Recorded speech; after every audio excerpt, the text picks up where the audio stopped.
The danger of religious pretense. Luke 20:45-47. And while all the people were listening, he said to his disciples, "Beware of the scribes, who like to walk around in long robes, and love respectful greetings in the marketplaces, and chief seats in the synagogues, and places of honor at banquets, who devour widows' houses, and for show offer long prayers. These men will receive the greater condemnation." The warning Jesus gives in this passage pierces through every layer of outward religiosity.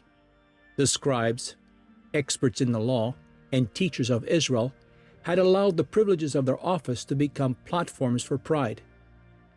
Bible commentators observe that Jesus' rebuke is sweeping, not because every scribe was corrupt, but because the danger of spiritual showmanship was pervasive. They paraded their knowledge in flowing robes, sought greetings that reinforced status, and cherished seats of honor that made them appear indispensable. Religion, meant to glorify God, had been turned into a theater of self-display. The tragedy is that such pride does not stop at vanity. It exploits. Jesus singles out the treatment of widows, among the most vulnerable in society, to expose the hypocrisy of those who claim to represent divine justice, yet they prey on the defenseless. Their lengthy prayers, impressive to human ears, become another mask of false piety. The heart of the matter lies not in ritual, but in motive.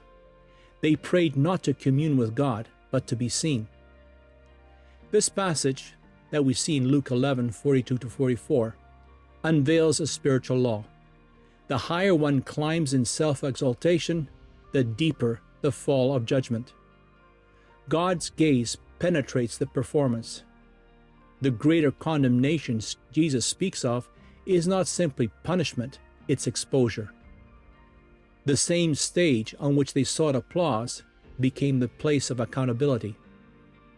For Luke's audience, and for us, the warning remains timely.